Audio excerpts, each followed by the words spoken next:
Hello folks, Frank Mondeose here, back on another adventure. Today we are going to visit my friend Gwendydd, who lives in Rawdon and runs a natural bookstore called everything to do with the earth, sexuality, nature, permaculture, so on and so forth.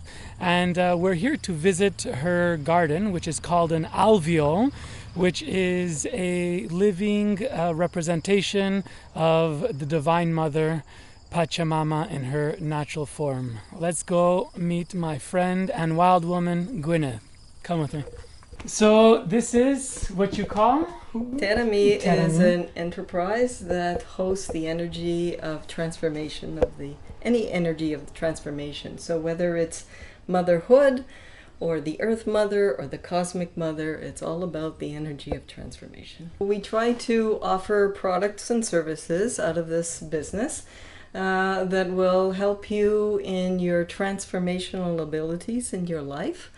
Whether that happens to be gardening, which the ultimate model of transformation are the composting worms, the only animal on the planet that has 5 hearts and 8 digestions, which links it to the planet Venus. Worms eat garbage, Yeah. and which they transform it into nutrients for the planet. Yeah. Started with the worms, and then I took on a children's book company.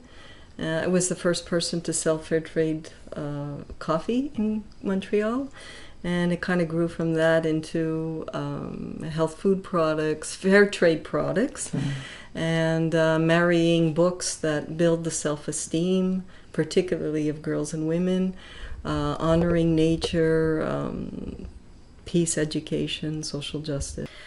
We offer the sacred sexuality. This is a whole section on this, particularly from Mary Magdalene. She's my mentor. And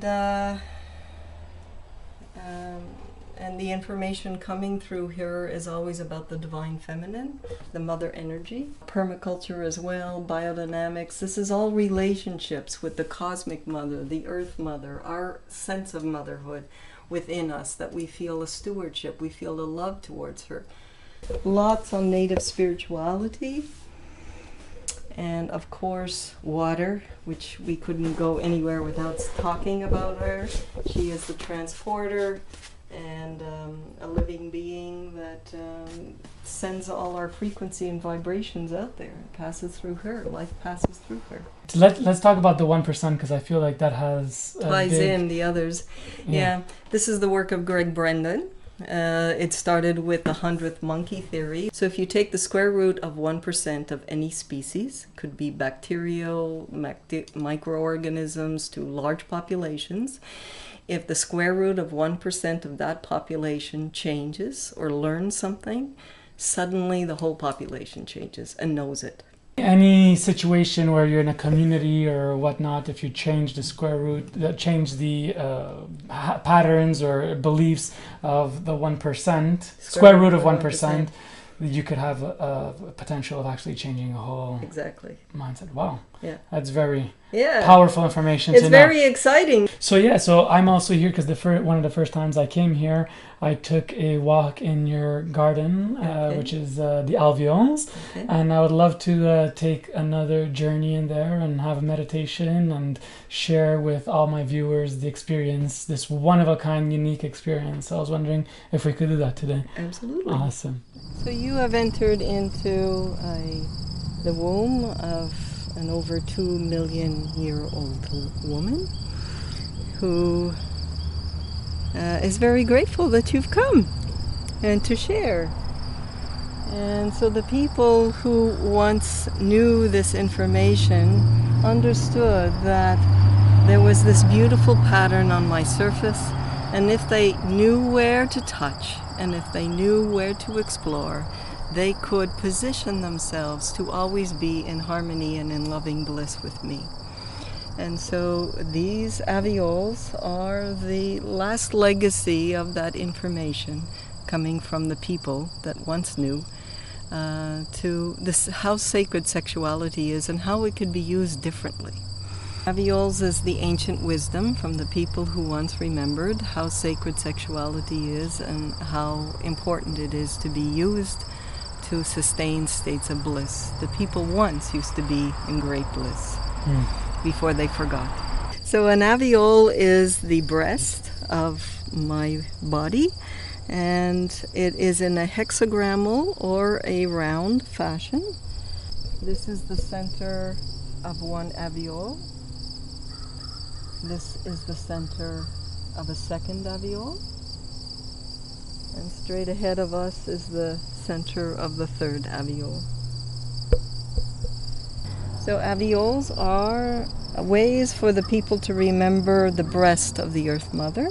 So she's attaining gradually as she's been stroked and touched and loved and sung to all through the summer season. She is coming to her climax. So she's in total bliss as she reaches into there. And it's an orchestration. This set of alveoles that's been placed here in this sacred space is been devoted to the divine feminine. The mother has three aspects, and so the first is her creative ability, represented by Isis. Her flower is the lily. So the second aspect of the mother is Mary Magdalene, the erotic, the sexual bliss, and her flower is represented by the rose. And the third aspect of the mother, which is wisdom, a great wisdom far beyond our capacities presently, and her flower is the lotus, and that's Sophia. So at the center of each of these alveoles, the Magdalene has been positioned with the rose flower. Her energy is coming out of there. Wherever two alveoles cross, we have the geometry of the Vesica Piscis. So the people would remember that this is the vaginal opening of the Earth Mother, of my body, and so they would plant accordingly to always be remembered of this fact. So all the elements must be represented here in the center, which is the entering completely the vaginal opening. This is the fire element, the most beautiful flower. It's Isis's flower. This in particular is an iris. So that's at the very center. In the front is the water element, which is always reminding the people of the urethra.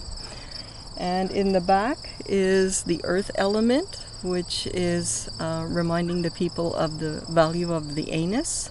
This is where compost goes. The person who created these alveoles had a particular design because she was a conductress to a symphony of vibrations. And every year the symphony changes. But there are always some things that must be maintained. They are standard pieces.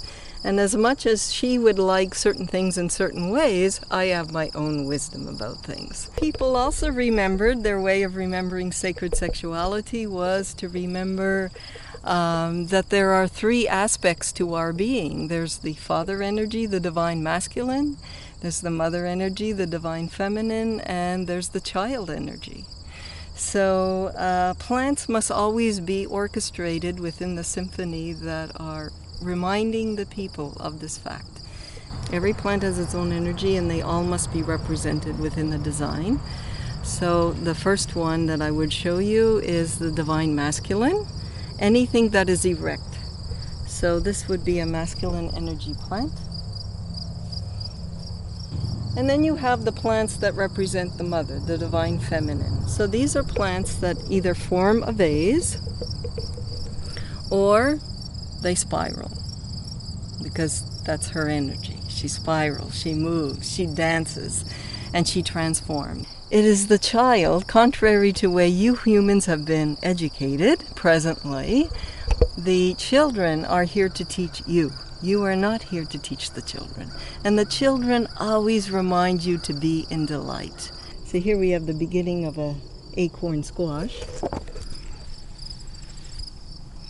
But you'd be hard-pressed to try and contain squashes. They need lots of room to move around and crawl around. Coming to the combination of the three alveoles together, which is one of the most sacred of all spaces. But all is needed in order to accomplish the one goal. And so it creates a spiral energy moving around in the spiral, but it's the torus. So the torus of the shape of this garden, a torus looks like a donut, and it is moving circularly in this shape, but it is also moving in a spiral shape around. And this is a woman's sexual energy when she is alive and happy, appreciated. She's being told the truth, and she is standing in her truth, and there is safety for everyone. So the ultimate transformer on the planet is the composting worm, the Acinia fetida worm, beautiful little red worm. And you humans have something in your external technology called a worm wheel, which is a mechanical device. And it turns things very, very, very slowly. It's a gear system that turns things very, very slowly, but it's extraordinarily powerful. And so this torus is run by this worm wheel. It consumes enormous amounts of waste. It creates beneficial microorganisms that protect the soil and protect our health. It even locks up heavy metals. And we couldn't live without them. And in places where we don't have them, we have a lot of ill health. So these worms are in all of these piles here, these compost piles, and they're just so incredibly important. As in all sacred sites around the world, there are chemical colors that are involved. Around this sacred space, there are 19 stones in the alchemical colors of black, white, and red. And this is known as the flower of life. So I invite you, Frank, to spend some time in the center. Talk with me, come closer to me, and let's commune together.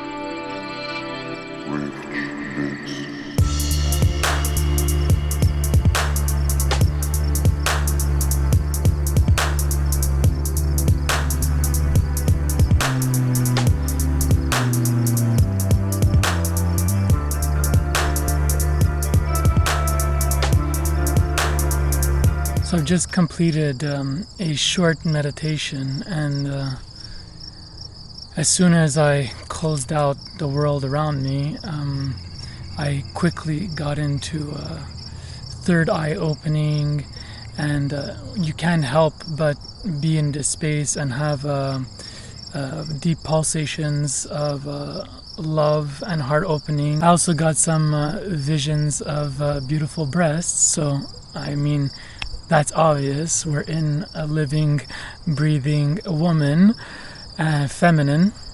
You can't avoid the fact that nature and gardens and all of this is very sexual in nature, which leads me to question why, as humans, we went away, we deviated from the natural progression of our sexuality, of our essence, of our brilliance.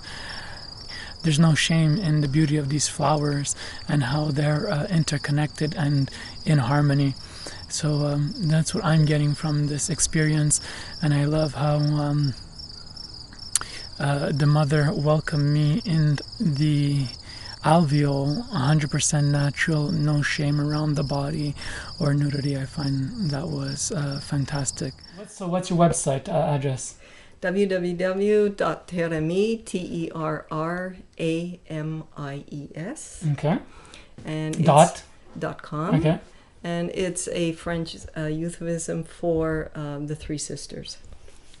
The Three Sisters? Was it Terramies? Yeah, like the soul spirits of the earth, and this would be the Three Sisters.